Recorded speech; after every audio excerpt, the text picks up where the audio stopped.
Story अपने आप में बताती है कि हाँ झूठी है, क्योंकि डाइस पे जूता पहनना आसान काम नहीं है कि जूता फेंका 4 फीट ऊपर और जज साहब को कान में लग गया, गिर गया और 4 फीट चढ़ जाए नितिन अटल और पुनः जूता पहन ले, फिर नितिन अटल नीचे उतर कर एक वीडियो रिकॉर्डिंग करे और मोबाइल छोड़ दे और भग जाए। वो मुलाकात नहीं था सर, इंसान था, उसे कोई भी पकड़ सकता था। कोर्ट रूम बड़ा छोटा है, 3 कंप्यूटर आगे रखे हैं, ये हुआ ही नहीं। इसमें हम वकील थे नितिन अटल, और जज साहब ने बोला कि दबाव बनाते हैं मेरे कौन बच्चे। वकील है? यही जो नितिन अटल, क्या नाम है?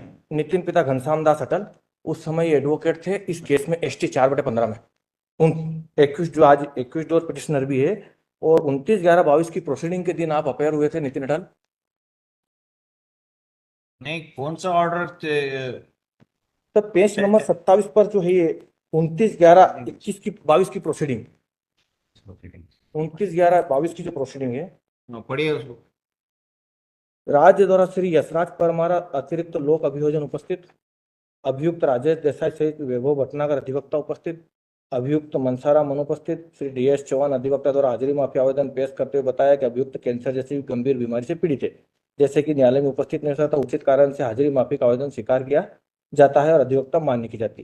प्रकरण में अभियोजन साक्ष्य हेतु नियत है। आदेश दिनांक 23/11/22 के अनुसार साक्ष्य श्रीमती मीता श्रीवास्तव, साक्षी GK गहलोत उपस्थित। इसी प्रकरण पर नितिन अटल अधिवक्ता द्वारा एक आवेदन इस आशय का प्रस्तुत किया कि न्यायालय इंटरेस्टेड पक्ष होने से प्रकरण में अंतरण बाबत कार्रवाई प्रचलित होने में माननीय उच्च न्यायालय द्वारा पारित किए गए आदेश की अवमानना न किए जाने से प्रकरण उक्त कारणों को देखते हुए आज कार्रवाई नहीं की जाए। उक्त आवेदन के संबंध में AGP परमार द्वारा विरोध करते हुए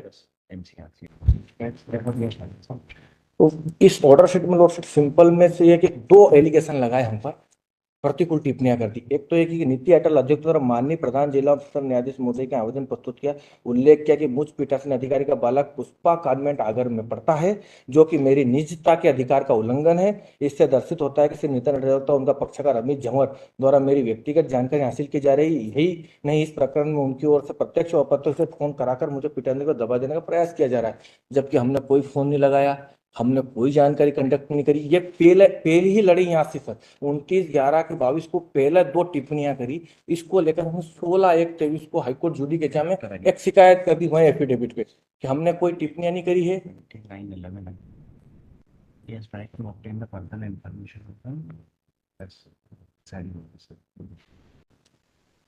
हमने आपने अमित झंवर की ओर से आवेदन पेश किया था जो रिजेक्ट हो गया आपका, उसके बाद आप बार बार ये एप्लीकेशंस पेश कर रहे हैं ट्रायल कोर्ट में, वो रिजेक्ट हो गई है। ट्रायल कोर्ट का ऑब्जर्वेशन है कि आप प्रिसाइडिंग ऑफिसर की पर्सनल इंफॉर्मेशन को कलेक्ट कर रहे हैं। ये जो ऑब्जर्वेशन था ये बिल्कुल गलत था। इसको लेकर हमने 16/1/23 को हाईकोर्ट जुडिकेचा में एक कंप्लेंट करी थी कि नहीं है, आप जांच करवा लीजिए, हम कोई इनकी जानकारी नहीं ले रहे हैं। ये बार बार प्रोसीडिंग में लिखकर इसका यूज करते हैं पावर का कि हाँ प्रोसीडिंग में लिख लिया, वो फेथफुली हो गई, जबकि ऐसा नहीं है। वहाँ ट्रायल कोर्ट आपकी जब एक बार अनुमति रिजेक्ट हो गई है, अनुमति कि ये अमित झंवर की ओर से आप अभियोजन को सहयोग करेंगे, इसके लिए एक बार आपकी परमिशन रिजेक्ट हो गई है, तो आप बार बार एप्लीकेशन इस आवेदक की तरफ से, अमित की तरफ से कैसे फाइल कर सकते हैं? सर ये उस समय की स्थिति अलग थी, लेकिन ये जो पिटीशन थी, how you can file it? सवाल का जवाब दे रहे हो। हाँ हमने सर बार बार फाइल करी, तो बार बार फाइल करने नहीं। आप कैसे फाइल कर सकते हैं एक बार जब रिजेक्ट हो गई एप्लीकेशन, जब आपको परमिशन नहीं मिली कोर्ट से, तो अमित की तरफ से आप उसी कोर्ट में दोबारा से आवेदन कैसे लगा सकते हैं? हाँ सर वो मजबूरी थी सर कि वो हम ट्रांसफर चाहते थे। जवाब होता है क्या? सर ट्रांसफर चाहते थे और मजबूर थे इसलिए चप्पल फेंक दिया? नहीं चप्पल नहीं फेंका लौट, झूठा ऑफेंस है। हम इसकी तो ठीक है, ट्रायल हम उसकी वीडियो लंच के रिकॉर्डिंग बाद कंटिन्यू करेंगे। हाँ वीडियो रिकॉर्डिंग बता सकता हूँ 131 उसकी तो कि हमने जूता नहीं फेंका हो। अभी 130 हुआ है, फिर कंटिन्यू करेंगे। सर आपका नया रिमांड है सुप्रीम कोर्ट में आज पेंडिंग थी। सर सुप्रीम कोर्ट में एक SLP पेंडिंग थी that has been dismissed and the order passed by this court single bench in WP 2370 to surrender within 1 week has been approved. हमें कुछ लेना देना नहीं है। We are deciding the cases, वो अलग है, वो अलग। लोकसभा इसमें मैंने 2 आदेश को चुनौती दी है। एक तो इसमें P1 है और एक P2 है जो हाई कोर्ट जुडिकेचर कई ऑर्डर को है, जो कि माननीय महोदय के डायरेक्शन से जारी हुआ है। एक तो ये है, इसमें दोनों ही पिटीशन इसी प्रकार से, दोनों में ही माननीय महोदय के आदेश के निर्देशानुसार हमारी शिकायत खारिज हुई थी, उसी को चुनौती दी है।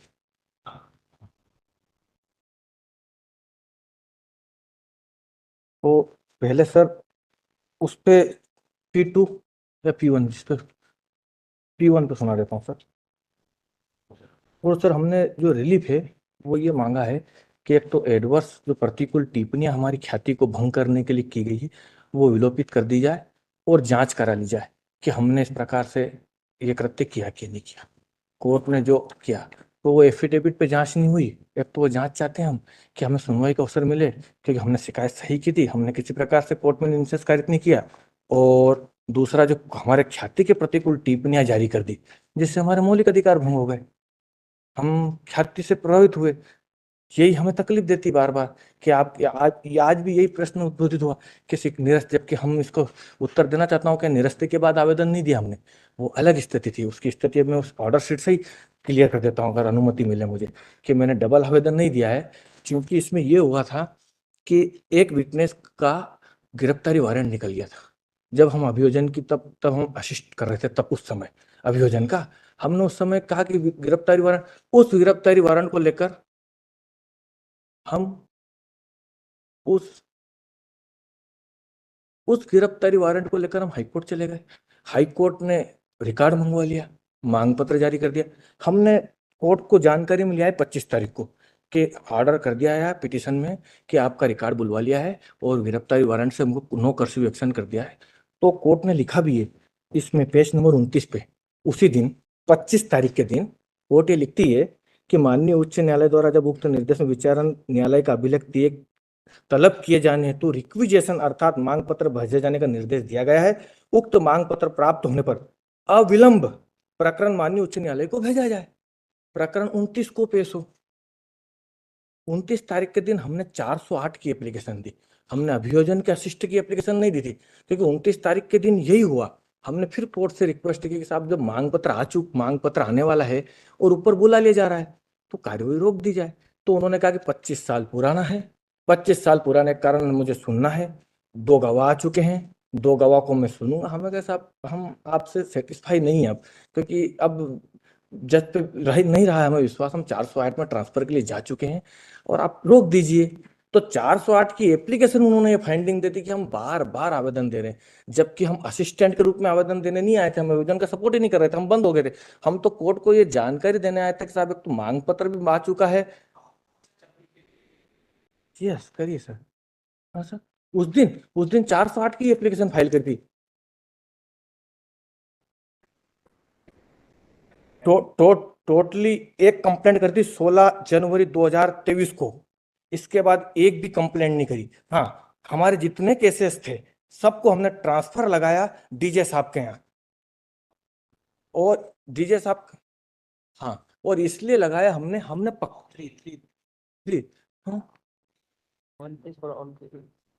सभी हमारे जो निजी मुकदमे थे जिसमें हम मुलजिम थे, 3 या 4 थे सर, 5 थे सर। कुल 5 मुकदमों को लेकर हमने ट्रांसफर लगाया था, जिसमें एक सिविल सूट था और 4 क्रिमिनल थे, और उनमें सब में हम बाई पार्टी थे। मतलब हमें कुछ में एक्यूज्ड थे, कुछ में हमारे परिवार के थे। कैसा अब हम वकील भी हैं और बाकी सब पक्षकारों के वकील पत्र चल ही रहे थे, जिसमें मैं भी वकील था। कुछ तो हमने दूसरे वकीलों को दे दिया और कुछ चल ही रहे थे। बाकी जो निजी मुकदमे थे वो सब डीजे साहब के यहाँ ट्रांसफर के लिए एप्लीकेशन लगा दी थी। साहब हम यहाँ जाना नहीं चाहते हैं कहीं और किसी भी जज के यहाँ। इसके बाद फिर हम एक हाई कोर्ट चले गए थे एक मुकदमे में कि हाई कोर्ट से ट्रांसफर मांग ले। चूंकि फिर बाद में हाई कोर्ट ने बोला कि हमने ट्रांसफर कर ही दिए आपके सब केस, तो फिर विड्रा कर लिया हमने। बाकी ये उसके अलावा शिकायत नहीं करी। 16 जनवरी के बाद फिर हमने 18 जनवरी को एक शिकायत करी, तब करी जब एक मामले में, दूसरा मामला था, पक्षकार का मामला था, उसमें जब नितिन अटल स्वयं उपस्थित हुए, और जब उपस्थित हुए तो कोर्ट ने उनके साथ फिर वही कहा, फिर उनका, और 22 तारीख को तो इंसिडेंट हो ही गया। 22 तारीख के दिन तो झूठी घटना बनाई दी, और झूठी इसलिए लोडशीट की अगर उसकी एफआईआर पढ़ने का मुझे अनुमति दी जाए तो मैं उसकी स्टोरी बता दूं कि फैब्रिकेट है, उसकी स्टोरी अपने आप में बताती है कि हाँ झूठी है। क्योंकि डाइस पे जूता पहनना आसान काम नहीं है कि जूता फेंका 4 फीट ऊपर और जज साहब को कान में लग गया, गिर गया और 4 फीट चढ़ जाए नितिन अटल, और पुनः जूता पहन ले, फिर नितिन अटल नीचे उतर कर एक वीडियो रिकॉर्डिंग करे और मोबाइल छोड़ दे और भग जाए। वो मुलाकात नहीं था सर, इंसान था, उसे कोई भी पकड़ सकता था। कोर्ट रूम बड़ा छोटा है, 3 कंप्यूटर आगे रखे हैं, ये हुआ ही नहीं सर। और वो जो रिकॉर्डिंग है जिसका जो एफआईआर में भी है, ये उस रिकॉर्ड में क्लियर है कि नीति दंड ने रिकॉर्डिंग करी, वो अनडिस्प्यूटेड। हाँ हाँ सर। तो इसमें, हाँ, तो सर इसमें 29 तारीख के दिन हमने कोई डबल एप्लीकेशन नहीं दी असिस्टेंट के रूप में। हमने तो 408 की एप्लीकेशन फरियादी ने दी।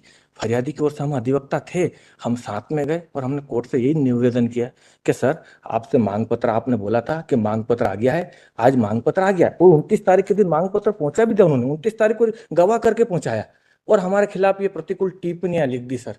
29 तारीख के दिन रिकॉर्ड पहुंचाया उन्होंने, बराबर उनकी प्रोसीडिंग अगर देखी जाएगी आगे की, तो वो लिखते हैं कि हाँ माननीय उच्च न्यायालय की ओर अब पहुंचाया जाता है, साक्ष्य हो गई है, बाकी अब कार्यवाही लिख दिया जाए। ये लिखते हो कि अभिलेख से दर्शित है कि प्रकरण में अभियोजन की साक्ष्य सूची से पवन शर्मा, मोहनलाल शर्मा सभी साक्षीगण का परीक्षण हो चुका है, वगैरह वगैरह, और अब रिकॉर्ड पहुंचाता हूँ।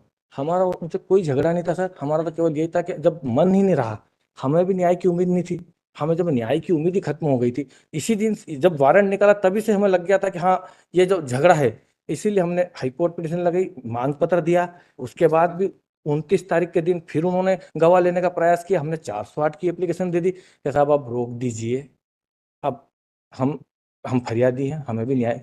फिर ये अब लोडशीट जो इन्होंने प्रतिकूल टिप्पणियां की है, ये हमारे विरुद्ध थी। इसको लेकर हमने एक एप्लीकेशन शिकायत पत्र मैं शपथ पत्र पे हाईकोर्ट में पहुंची 16 को, जिसमें हमें सुनवाई का अवसर नहीं मिला लोडशीट। और हम सुनवाई का अवसर नहीं मिला जो कि प्राकृतिक न्याय के सिद्धांत के विपरीत था। और हमें सुनवाई का अवसर दिया जाए क्योंकि हमारी जो टिप्पणियां हैं ये बड़ी भद्दी लगती है हमें। हम आधे मर चुके हैं, हमारी रेपुटेशन जा चुकी है।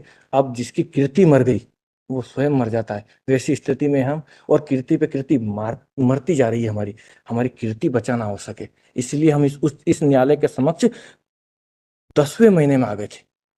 हम जनवरी के इंसिडेंट के पहले ही इस न्यायालय के समक्ष आ चुके थे कि हमारी कीर्ति खत्म हो। इस न्यायालय के समक्ष हमने एक एप्लीकेशन लगाकर ये बोला था कि साहब हमारे केस वहां लिस्टेड नहीं किए जाए, इस न्यायालय के समक्ष मेंशन के साथ हमने लिखा था, किंतु ये अपडेट नहीं हुई। ये मैं नहीं जानता हूँ, अपडेट नहीं हुई, बहुत समय बाद अपडेट हुई, हाँ, कि वहां नहीं लगाए जाए। ये एप्लीकेशन भी लगाई हमने।